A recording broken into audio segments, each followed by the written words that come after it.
واعتصموا بحبل الله جميعا ولا تفرقوا واذكروا نعمة الله عليكم إن كنتم أعداء فألف بين قلوبكم فأصبحتم بنعمته إخوانا وكنتم على شفا حفرة من النار إلهي سبحانه وتعالى. آيات النبي محمد صلى الله عليه وسلم يقول لا تحاسدوا ولا تناجسوا ولا تباغضوا ولا تدابروا ولا يبيع بعضكم على بيع بعض وكونوا عباد الله إخوانا. المسلم عفو المسلم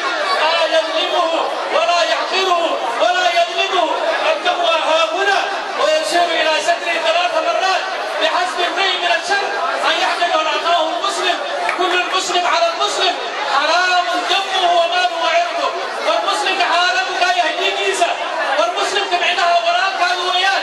صومالي وولاله صومالي وولاله والتلال كي يجب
waddaninimadeena soomaalinimadeena iyo deegaankeena jaaliyadda mamlakada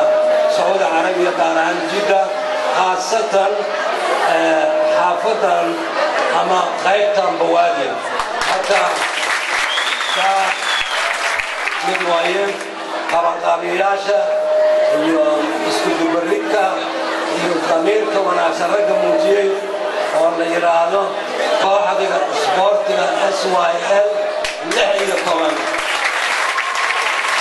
waxay ku sharfan yihiin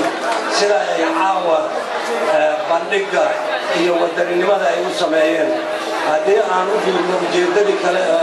xafladan waxaa lagu sabootinayaa madaxweynihii hore ee hogaaminayay xilligii kumeelgaarka sheekh shariif sheekh axmed oo run ahaantii gaarsiiyey xilliga hoggaankiisa waddanka in lagu qabto doorasho baarlamaan doorasho madaxweyne dastuur qaran oo dib u heshiisiin marka aad buu wuxuu ugu mahadsan yahay in uu intaa sameeyey weliba si sharaf leh oo wadaninimo leh oo markii laga helay codka u wareejiyey marka halkaas waxaa ka muuqata soomaalinimada bisay madaxweynaha waxaan leenahay waad mahadsan tahay xilligaadina waad qaadatay waana ku mahadsan tahay waxaan soo dhawaynaynaa waan ku hambalyaynaynaa madaxweynaha cusub Professor Xasan Sheekh Maxamuud waan soo dhawaynaynaa waxaan leenahay waxaan kaa rajaynaynaa inaan dib u noqon waan soo dhawaynaynaa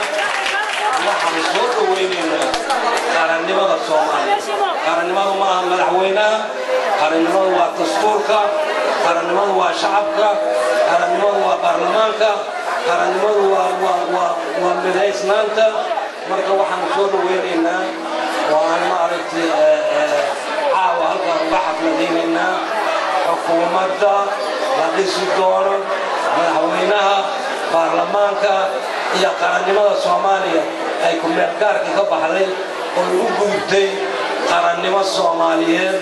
oo aan rajaynayno insha Allah taala inay bilaa waxaa farxad cajaa'iba leh in aanu caawa isugu nimaadno waxaan filayaa xidigta aad meeshaan ku aragtaan inaanay ku imaan cayaar waxaan ilaahay ka baryaa inuu u naxariisto intii u soo dhimatay u soo halgantay maantana weli gacanta ku sii haysay u dagaalamaysa mushaahid yar baan idin siinayaa marka waxaan filayaa ciidan Soomaaliyeed oo dhisan oo ka hortaga ama u dagaalama calan inuu ugu horreeyay abaandullihii caanka ahaa Sayid Maxamed Cabdulla Xasan ma cindum yani axad saacid maxay ahaayeen saddex kuwiil oo yaryar fikradday wataan maxay ahayd inay la dagaalamaan gumaysiga kala saaraan dhulkooda xorriyadda gaarsiiyaan ilaahay ha u naxariisto si wanaagsan ayay u qabteen dowlad kumeelgaar waa ka baxnay waxaanu soo dhawaynaynaa sida ay Sheekh Shariif u hogaaminayay ka bacdi dowlad kale oo cusub oo adduunka qaanuun ku leh oo noo bilaabatay kuwii nabad ku calfada ee carruurteennuna ay ku gaarto nabad allaha naga dhigo intaasaan idin xasuusinayay weli waxaan ku jirnaa qeybihii khudbada laga soo laaban doonaa markan waxaynu tusaynaa fanaanad aad u daayar oo soo bandhigi doona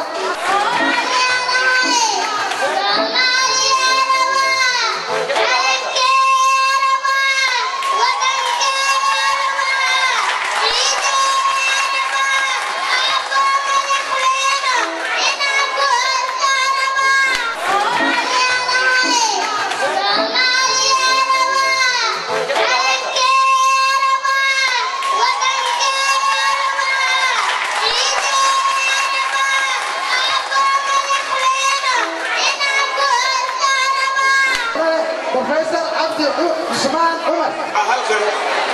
waxaan jeclahay in aan ka sheego ama sax aan ku soo dhaweeyo madaxweynaha cusub waan u hambalyeynayna madaxweynaha kale ee hore waxaan jeclahay inuu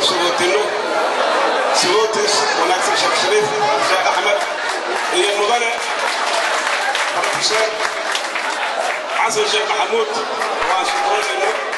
الله خلاصي وحنا كنا حتى يعني هذا متى هو قام كسلات لا ترمي سنة أرقام فعلا مركب حتى علنا يعني هذا لما الصومالية وأكيد متى هذا الكلام هذا كلام إلهي وحيه كنتم خير أمة أخرجت للناس تأمرون بالمعروف وتنهون عن المنكر ومدة إسرائيل غير هذه سورة الأعراف وحلل رأيه ونصف خيرك أما أنت اللي سببه رأي لها أنواع من التاج شو استرتت حلل إلى أن نقدم هذا نسترشد حلل إلى الله دوره رجع لي هذا كي نقصد هذا نبقى الوحيد عليه الصلاة والسلام خير الكلام ما قل ودل هذا الوكيل قابل أو اعترى Soomaaliya استعد كده وتوفي كحجيك حزبك النبض هي عدالة الصوماليات أحمد محمد علي دوبة. بسم الله الرحمن الرحيم. أنا قلت أبرايو مدى قدومية حزبك النبض هي عدالة الصوماليات مدى محمد حسن نور هي كنت بفلوبي يقوليه صدقه guddiga soo qabanqaabiyey ee xafladda sharafta iyo qiimaha leh ee soo dhaweynta madaxweynaha cusub isla markaasna lagu sagootinayo madaxweynihii hore guddiga qabanqaabada ama dhallinyarada isalqaantay xafladda qiimaha iyo sharafta leh oo ay ugu talagaleen in ay ku soo dhaweeyaan madaxweynaha cusub. marka waxaan leeyahay marka waxa uu yeerayaa gudoomiyaha isboortiga shimaal jidda Ismaaciil Maale Maxamed si uu u qeexo. salaadka bacdi waxa caawa sharafiya anigoo ku hadlayo magaca isboortiga ama ku hadlayo magaca shimaal jidda waxa sharafiya in caawa munaasabada sharafta leh caawa ay soo qabanqabeeyeen ururka isboortiga odayaasha reer Buwaadi gabdhahooda ay horboodayaan Naciima Cali Nuur iyo Safiyo waxa caawa xafladayna ay ka kooban tahay oo aan ku hadlayno in aan u hambalyeeyno madaxweynaha cusub حسن الشيخ محمود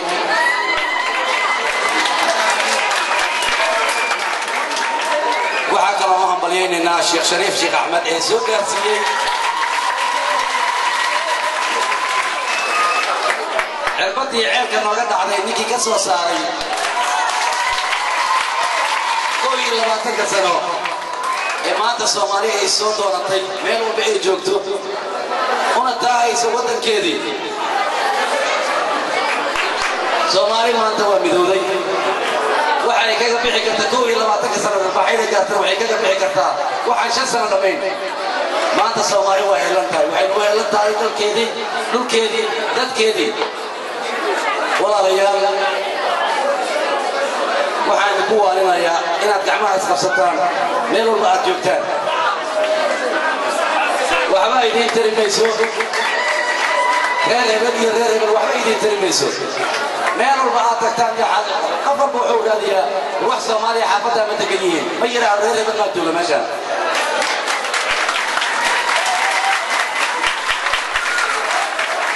maanta waa ka gudubteen reer hebel maanta waxaa ku gudubteen qaran waxaan jeclahay doo ilaahay raalli ka noqdaan sanad kadib nin walba inuu ku noqdo ama gabar walba ay ku noqoto kaasi waxa uu ahaa mudane Ismaaciil Maale gudoomiyaha isboortiga shimaal jidda mudane Professor Xasan Sheekh Maxamed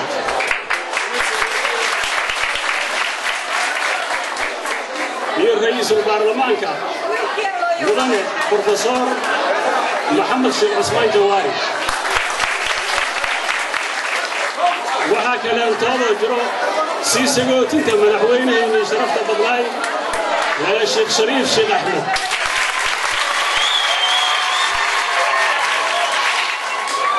aniga weliba waxaan dhihi lahay aabbihii ummadda Soomaaliyeed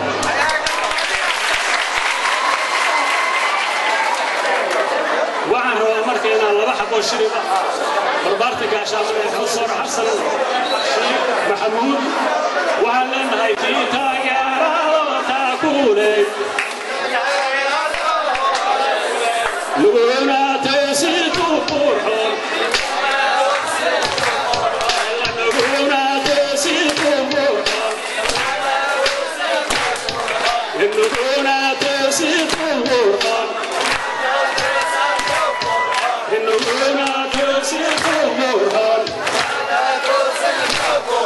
إننا توسيق القرآن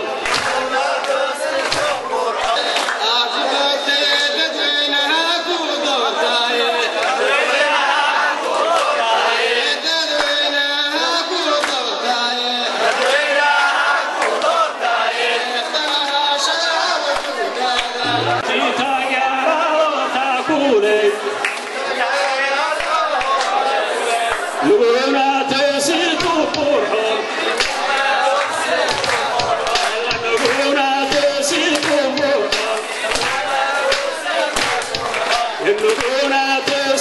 القرآن نقولنا توسيق القرآن نقولنا توسيق القرآن نقولنا توسيق القرآن نقولنا توسيق القرآن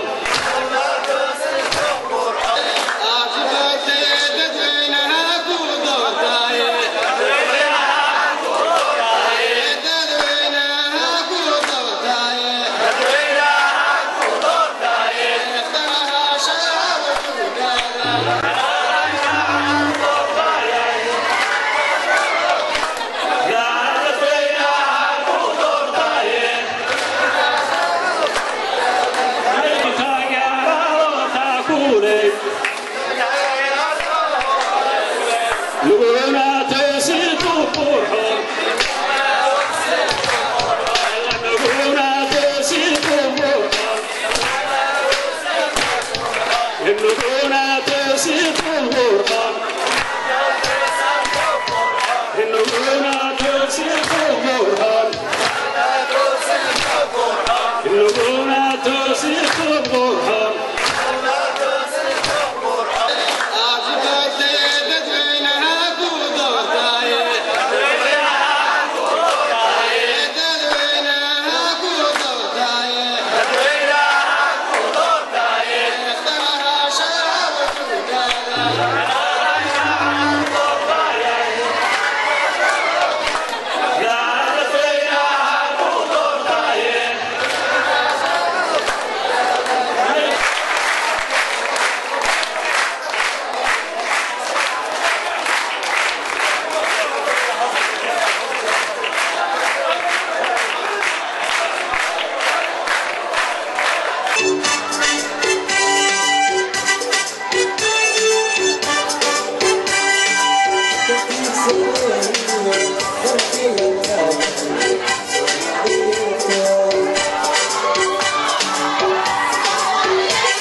حفلتنا ونوجودها ذكرناي مدحوينه هنا عصب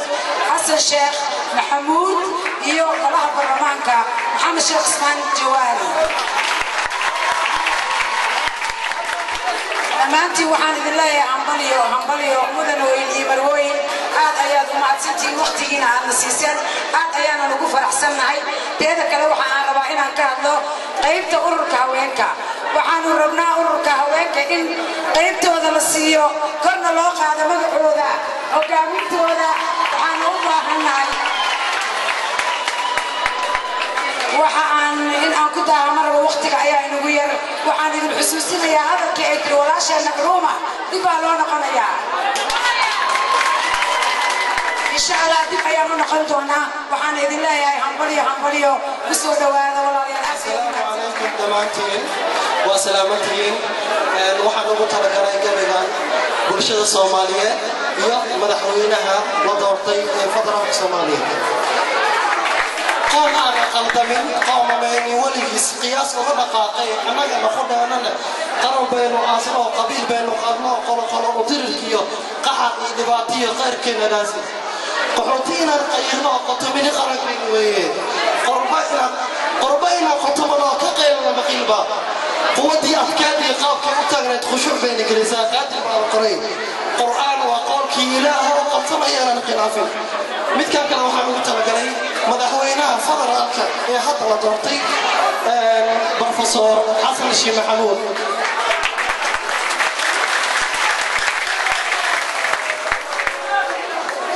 ملكي كان إنه هذا شيء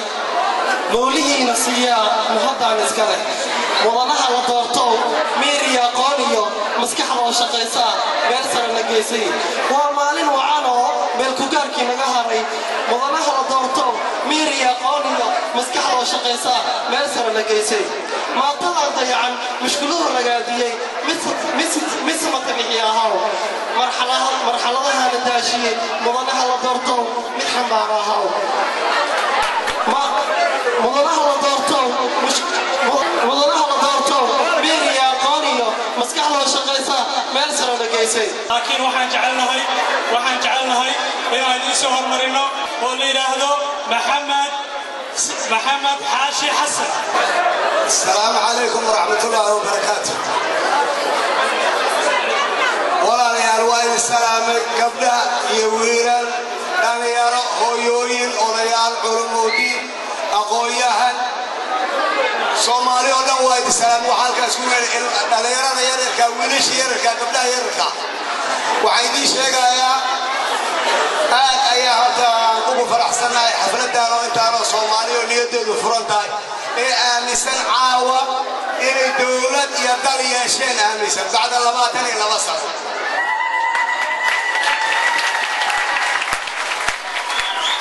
intaana warkayga kala gelin waxaan halkaan ugu ahmadi uga dirayaa madaxweynihii jagada ka tegey mudana sheekh shariif sheekh axmed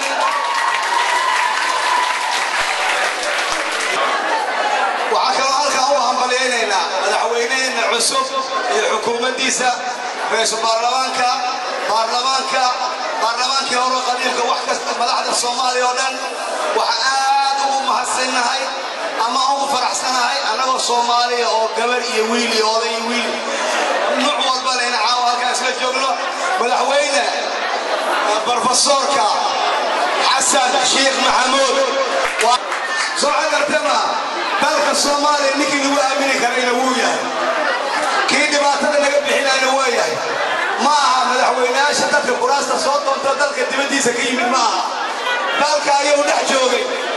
dadka ayuu u shaqaynaayey diinta ayuu u shaqaynaayey dowladnimadeeduna ka shaqaynaayey madaxweynihii labaad ee naga saaray sheekh shariif wuxuu naga soo bixiyey booshii iyo mugdigii naarkii uu shiday ninkii shidaayey waddankeenna kubriga iyo wax walba uu samaynaayey nabadana noo horseeday allah nooga dhigo soomaaliya waxaan rabaa niyad fiican in loogu duceeyo madaxweynahana kii naga saaraay waaye intuu shariif soo qabtay inteedii laba jibaarkeedna qaban doono waana mahadsantiin waxaan u yeerayaa injineer ibraahim xaashi shaarib waxa weeye caawa waa xaflad iyo farxad isku darsoontay oo aan isugu nimid halkan waxaan horreynta ugu mahadcelinayaa dhalinta da'da yar ee isboortiga ay soo qabanqaabisay dhallinyarada hooyooyinka hablaha isku mashquuliyey caawa intaanoo soomaali ah oo qalbigooda isku furan yahay dadka isugu ka yeeray halkaan isugu kala keenay waa mahadsantihiin waxay ka soo wareegtay 3 ayaana soo martay maxamed cabdulla xasan wuxuu soo maray 21 sano oo halkan ah maxamed siyaad barakacaankii ilaaha u naxariisto waxaa soo marnay 21 sano waxaa ku xigtay 21 sano oo la yidhaahdo halaagii looma kala harin taas oo ah midda uu maanta ka soo saaray sheekh shariif sheekh axmed oo aan leenahay aad baad ugu mahadsan tahay meel wanaagsan waad soo gaarsiisay si wanaagsan waad uga dhigtay aad baad ugu mahadsan tahay ku mahadcelinaya okay intaa kadib waxaan leenahay ninka la yidhaahdo brofesor sheekh maxamuud waxaan leenahay soomaali way ku helantahay way baabasan tahay waxaan u yeerayaa maktab الدعوة والإرشاد إنجنير طاهر حسين waxaan xafladan qiimaha iyo qaayaha weyn waxaan ku soo dhaweynaynaa madaxweynaha cusub professor xasan sheekh maxamuud waxaan ku sagootinaynaa sheekh shariif sheekh axmed isagoo ah madaxweynihii hore ee Soomaaliya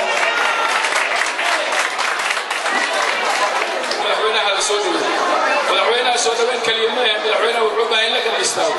halkaan soo dhaweynaynaa madaxweynaha gudoomiyaha baarlamaanka oo aan weliba risaalada kaga wadnay maadaama la ismaqleen waxaan leedahay soo dhawaan markana daayartii soo kacdaba dareenkaad jeceshihiin dagaalkaad wada rabtaan waxaad ku ducaysataan allow reer hebel dumaa dig iyo dambas laga dhiga anana aan wax nagala dilin tilaawaa kii la dilo dubkiishinuhu ku guban war haddaad diideen docdaana aadidintii hore saqiiraha una haysaabi ilaahay jecel yahay sanqaad ayaan nahay waalidkoodiisa sabayo noloshoodii sugayso sax iyo qalad midna aan ku sifoonin safarooraha baxaayo soomaaliyada dhacaysiyo sagalkaan baxaayo sagalkaba colaade dadka wareeg allah ayuu naga sameeyo asalaamu calaykum waraxmatullaahi wabarakaatu halkan waxaan ka salaamayaa haweenka iyo ragga waa salaamantiin waxaan mahad weyn u celinaa madaxweynaheena hore iyo madaxweynaheena jadiidka labo ugu horreynta mahad celin iyo abaalmarin madaxweynaheena sheekh shariif waa soo dadaalay wuxuu noo soo dhaliyay guul waxaan rabnaa madaxweynaheena hadda yimid jadiidka brofesor xasan sheekh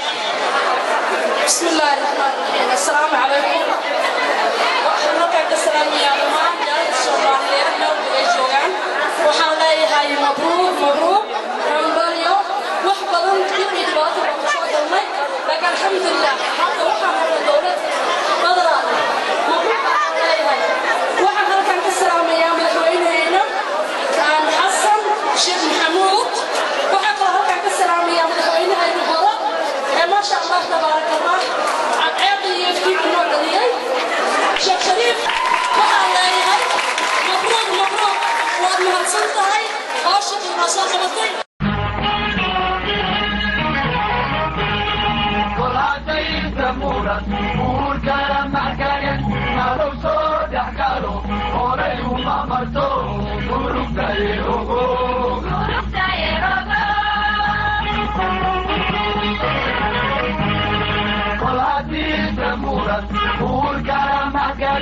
Malu so dagalo, ore uma mato, guru kare logo.